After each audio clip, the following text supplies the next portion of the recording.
Assalamualaikum warahmatullahi wabarakatuh.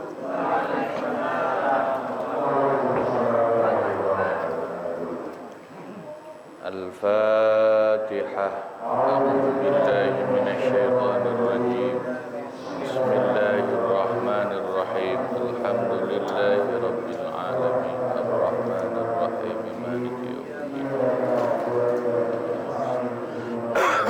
Mustaqim.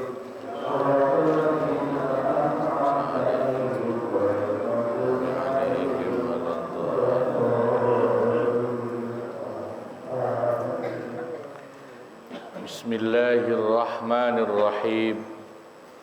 Alhamdulillahi rabbil alamin.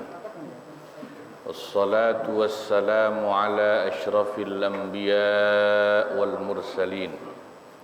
Sayyidina wa maulana Muhammadin wa ala alihi wa ashabihi ajma'in, amma ba'du.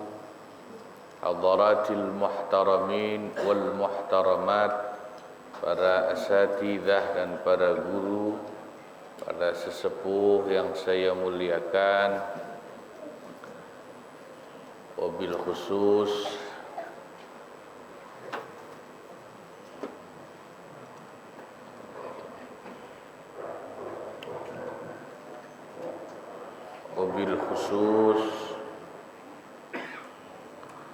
guru kita Bapak Kiai Haji Dr. Andes Muhammad Ja'far, Bapak Kiai Haji Ahmad Habibi, Bapak Kiai Haji Abdul Hamid Mustafa, juga Bapak Kiai Haji Muhammad Misjan, pengurus Majelis Ta'lim Ukhuwah Islamiyah Bapak Ustadz Haji Muhammad Basrain, juga Bapak Ustadz Haji Muhammad Tahir, serta pengurus Masjid Miftahul Huda,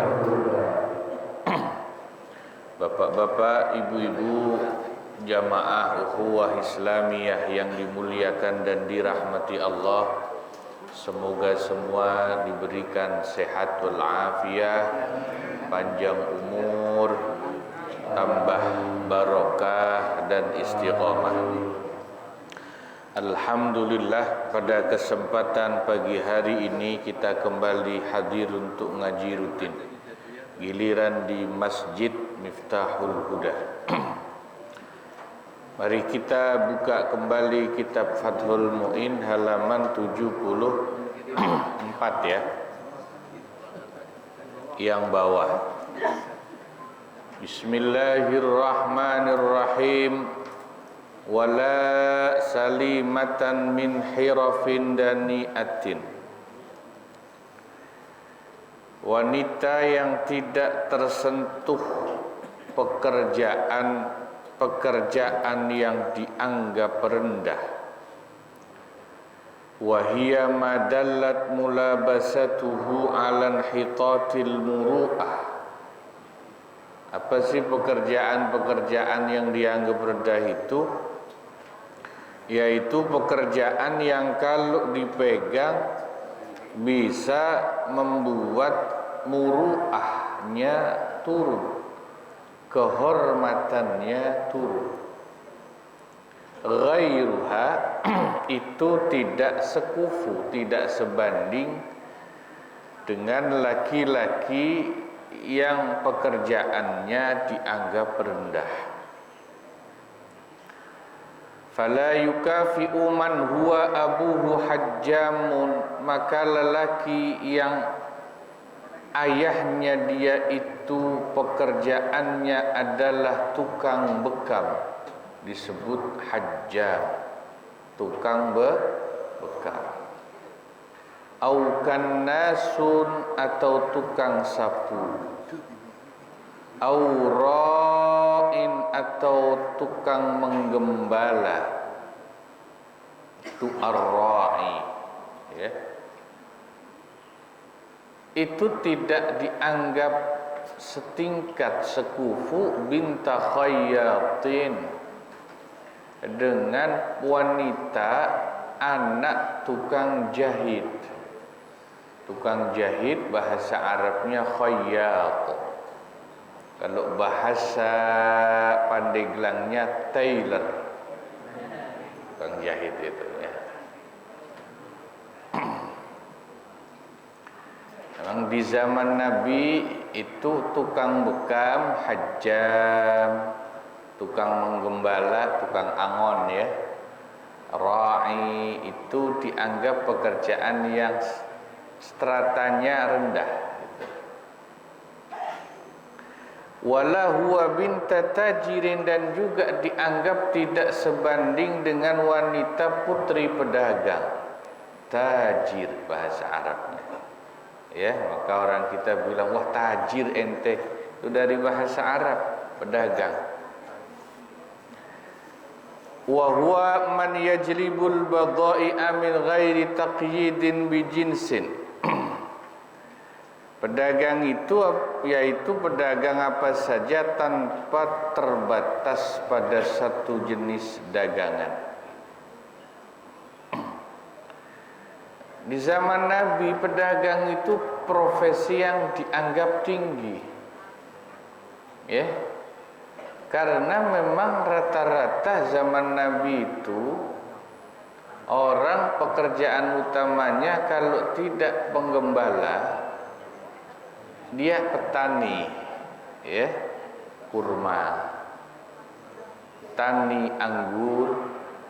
Nah, yang banyak, yang kaya-kaya selain petani itu yang punya kebun kurma adalah pedagang. Nah, Rasulullah sallallahu alaihi wasallam melakukan semuanya. Jadi beliau itu memberi contoh waktu kecil pernah angon, dewasa pernah dagang, jadi bisnismen. Itu nanti jadi contoh buat umatnya ya. Jadi orang itu harus mau melakukan profesi apa saja yang penting halal. Au bazzazin, atau pedagang tekstil. Wa huwa bai'ul bazzi ya. Bazzaz itu penjual tekstil. Walahuma binta alimin aw qadin adlin.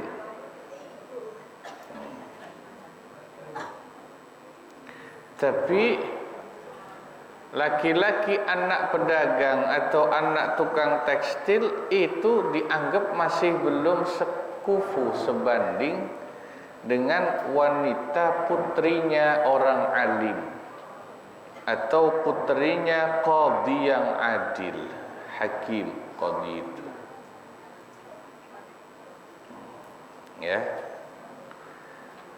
Qala Ar-Ruyani, berkata Syekh Ar-Ruyani, wa sawwabahu Al-Adhra'i, dan dibenarkan oleh Imam Al-Adhra'i perkataannya, wala yukafi'u alimatan jahilun, laki-laki yang bodoh itu tidaklah sekufu atau sebanding dengan wanita yang alimah, wanita yang berilmu.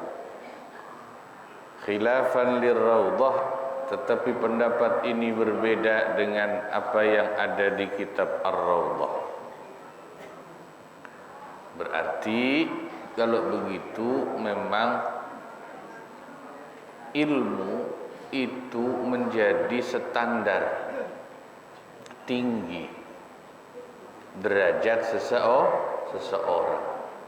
Bahkan andai kata laki-laki itu kaya, kalau bodoh itu dianggap belum pantas mendapatkan istri yang alimah, yang pandai, yang berilmu. Kekayaan itu dianggap belum bisa menandingi ilmu. Wal asahhu, tapi menurut pendapat yang lebih sahih, annal yasara, sesungguhnya kekayaan itu la yu'tabaru fil kafaati, tidaklah dianggap penting dalam urusan kafaah. Li'annal mala, karena sesungguhnya harta itu zailun, bisa hilang kapan saja. Wala yaftakhiru bihi ahlul muru'ati wal basair, dan orang-orang yang ahli muru'ah, ahli menjaga kehormatan, dan ahli agama yang punya basirah. Basair itu jamak dari kata basirah, yang memiliki pandangan hati yang jernih, tidak pernah merasa sombong atau bangga sebab harta. Maknanya, menurut pendapat yang lebih sahih, kalau soal pekerjaan, soal profesi, soal kekayaan itu sebetulnya enggak penting-penting amat, gitu loh. Sebab para ulama dan orang-orang yang menjaga kehormatan tidak pernah menjadikan harta itu sebagai kebanggaan dan tolak ukur dalam memilih mantu. Tidak pernah dijadikan standar milih mantu. Nah, ini penting dicatat ini. Ya, kerjanya bagus, gajinya gede, buat jadi mantu tentu baik, ya. Tapi bukan itu ya kira-kira yang paling utama. Yang lebih utama itu adalah agamanya. Soal karena soal harta pekerjaan itu sifatnya zail. Harta itu bisa datang, bisa hilang kapan saja. Jangan terlalu dibanggakan. Beda dengan soal agama. Agama itu yang dimaksud dua, al-ilmu wat tuqa. Agama itu ilmu dan takwanya, itu maksudnya. Kalau ilmu itu enggak akan hilang.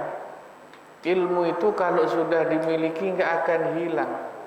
Sebab Allah tidak mengambil ilmu dari seseorang seperti Allah menghilangkan harta. Innallaha la yaqbidul ilma intiza'an walakin yaqbidul ilma biqabdil ulama. Ilmu itu baru hilang kalau orangnya meninggal. Orang kalau udah dikasih ilmu sama Allah nggak diambil lagi, kecuali orang yang mati. Beda sama harta. Kalau harta Allah kasih, kapan saja bisa dikasih, kapan saja bisa diambil. Jabatan begitu, ya. Makanya yang paling penting ilmu dan takwa. Ilmu itu jadi syaratnya orang takwa. Tanpa ilmu tidak bisa bertakwa. Nah, dalilnya apa? Dalilnya Allah berfirman, innama yakhsyallaha min ibadihil ulama. Sesungguhnya yang takut, yang takwa sama Allah itu hanya orang-orang yang berilmu. Jadi ilmu itu jadi syarat, takwa itu masyrut. Ini kalau istilah usul fikih, ya. Ilmu syaratnya, takwa masyrutnya. Kalau tidak ada ilmu, tidak bisa bertakwa. Tapi kalau bertakwa sudah pasti punya ilmu. Jadi hati-hati kalau ada orang kelihatannya bertakwa tapi bodoh, nggak punya ilmu, itu takwanya palsu sebetulnya. Karena dia itu tidak memiliki syarat landasan bertakwa. Nah, itu berbahaya. Ada orang kelihatannya khusyuk, pakai surban, pakai jubah, tapi nggak pernah ngaji, itu bahaya. Itu khusyuk yang palsu, karena nggak ada ilmunya. Ya, Imam Syafi'i radhiyallahu an dalam syair mengatakan betapa pentingnya ilmu dan takwa itu, ya. Syair beliau terkenal ini, kata beliau, hayatul fata wallahi bil ilmi wat tuqa idza lam yakuna la'tibara lidzatihi.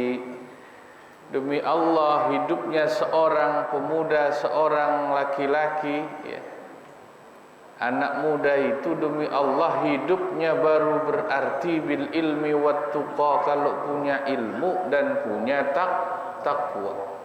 Idza lam yakuna la'tibara lidzatihi, ketika ilmu dan takwa itu tidak ada pada diri seorang pemuda, la'tibara lidzatihi, pemuda itu dianggap tidak ada nilainya, tidak ada nilainya.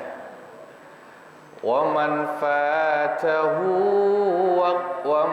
fatahu ta'limu waqta syababihi fakabbir alaihi arba'an li wafatihi. Wa man fatahu ta'limu waqta syababihi, barang siapa orang kehilangan kesempatan, melewatkan kesempatan untuk ngaji di saat mudanya, kata Imam Syafi'i, siapa yang waktu muda membuang waktunya untuk tidak mau mengaji, fakabbir alaihi arba'an liwafatihi, silahkan kau takbiri orang itu 4 kali, tanda dia itu orang yang dianggap sudah mati. Salat jenazah takbirnya berapa kali? 4 kali. Ini yang waktu muda nggak pada ngaji ada? Yuk kita takbirin bareng-bareng 4 kali yuk. Itu Imam Syafi'i yang bilang, saudara-saudara. Nah, yang lebih parah lagi, waktu mudanya nggak ngaji, tuanya nggak ngaji. Takbirnya 8 kali itu kita itu. Ya Allah, ya, jadi ini pentingnya ilmu.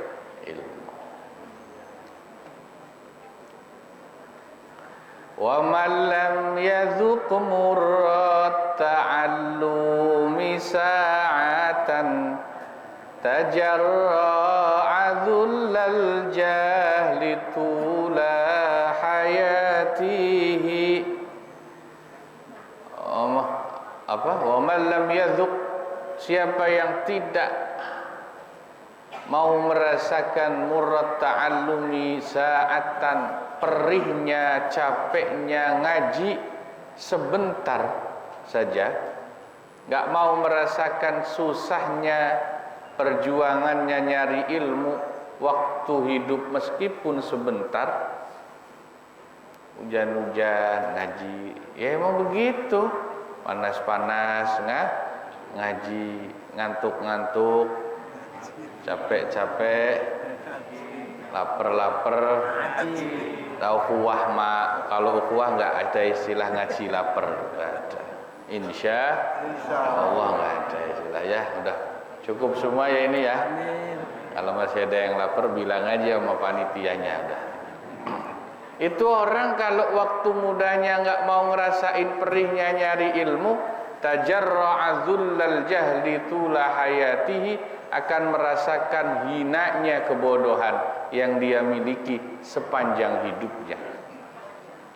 Lebih baik capek nyari ilmu sebentar, tapi selama hidup akan mulia, tidak akan merasakan hinanya karena tidak punya ilmu, daripada tidak mau capek sedikit nyari ilmu, nanti akibatnya dia akan dihinakan oleh Allah karena kebodohannya sepanjang hidupnya. Ini wasiat Imam Syafi'i kepada kita tentang pentingnya ilmu. Wala salimatan halal aqdi min aibin. Lanjut ya. Wanita yang selamat saat akad nikah dari aib, cacat aib itu.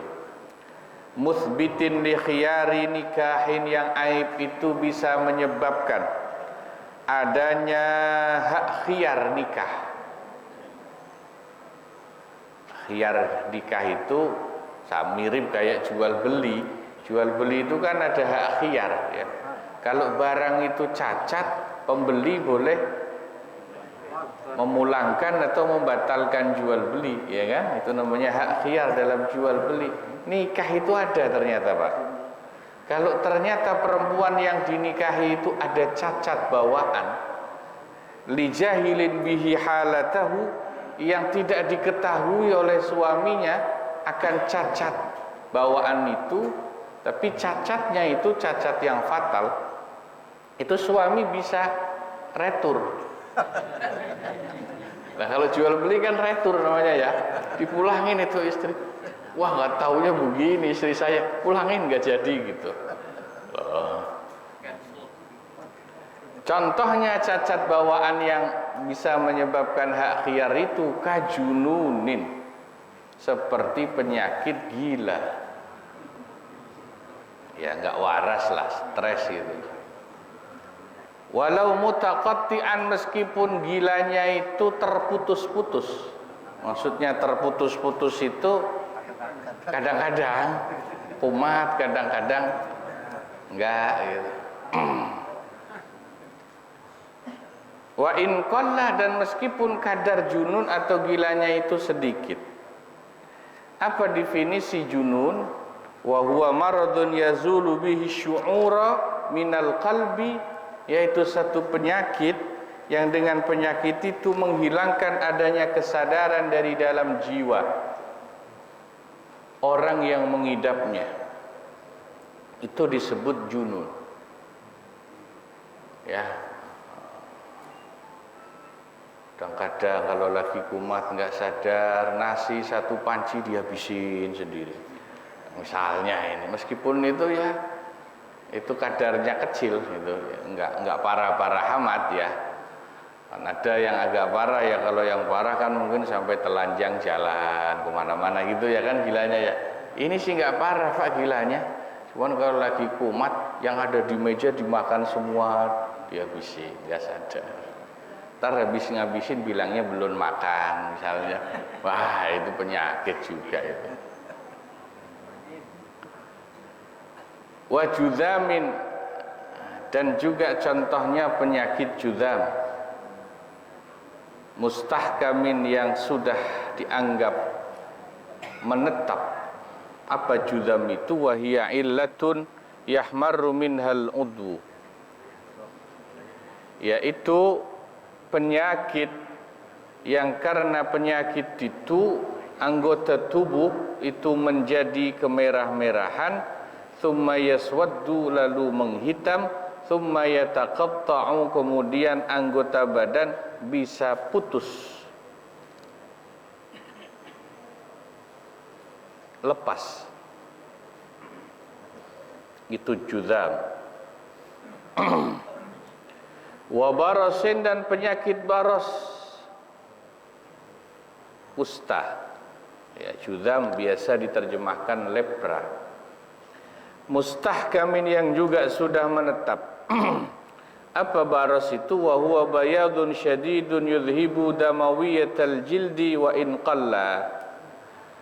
Kalau baros itu penyakit kulit yang memutih dengan sangat putih, yang menghilangkan pendarahan yang ada di kulit ya. Meskipun yang terkena judzam dan baros itu hanya sedikit anggota badannya. Wa alamatul istihkami fil awal iswidadul udwi, adapun tanda kalau penyakit judzam yang awal itu penyakit judzam sudah menetap, itu adalah berubah menjadi hitamnya sebagian anggota tubuh. Wa fi tsani adamu ihmirarihi 'inda usri, adapun untuk yang kedua yaitu penyakit baros, tandanya adalah kulit itu tidak lagi menjadi merah ketika darahnya itu diperas atau darahnya itu dikeluarkan. Umumnya orang normal kalau darahnya dikeluarkan itu kulitnya kan jadi merah ya. Nah itu dianggap penyakit yang ya membawa cacat. Maka ghairun, orang yang seperti itu tidak sebanding dengan pasangannya, calon pasangannya, mimman bihi aibun minha.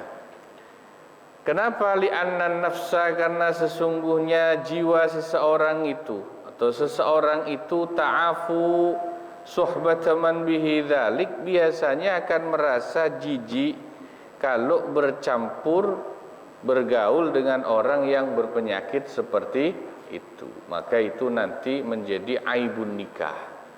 Nanti ada babnya secara khusus apa saja cacat-cacat yang bisa menjadi uyubun nikah, yang bisa menyebabkan hak khiyar.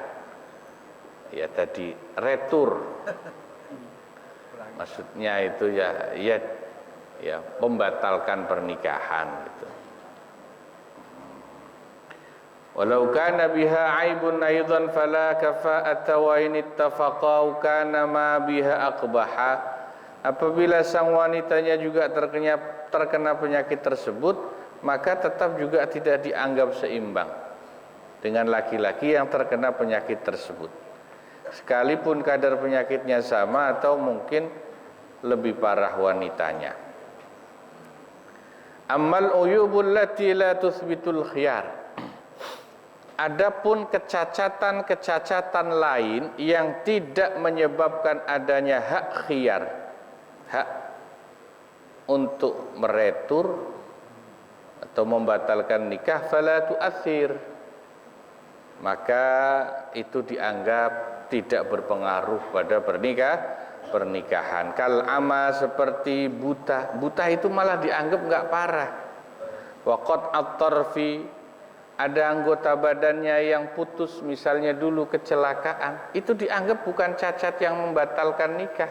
Malah wa tashawwuhi surati, atau cuman bentuk wajahnya saja yang kurang cakep, itu bukan cacat. Itu memang dari pabriknya begitu. Ya, jadi apalagi kalau cuman panuan misalnya, itu enggak masalah. Orang dulu nggak tahu waktu pacaran, begitu nikah kok ternyata istri saya tidurnya ngorok campur ngiler lagi. Oh, itu bukan cacat, Pak. Itu bukan cacat, itu mah biasa aja orang mah. Nah, nanti ada babnya khusus cacat-cacat apa saja yang dianggap menyebabkan hak khiyar dalam nikah, hak untuk membatalkan. Wallahu a'lam bisawab, ya, wa ilaihil marji'u wal ma'ab. Nah, ini udah selesai bab kafaah. Nanti selanjutnya bab tentang uyubun nikah itu, ya. Mudah-mudahan manfaat ngaji kita pagi hari ini. Ya, kurang lebihnya mohon maaf. Wassalamualaikum warahmatullahi wabarakatuh.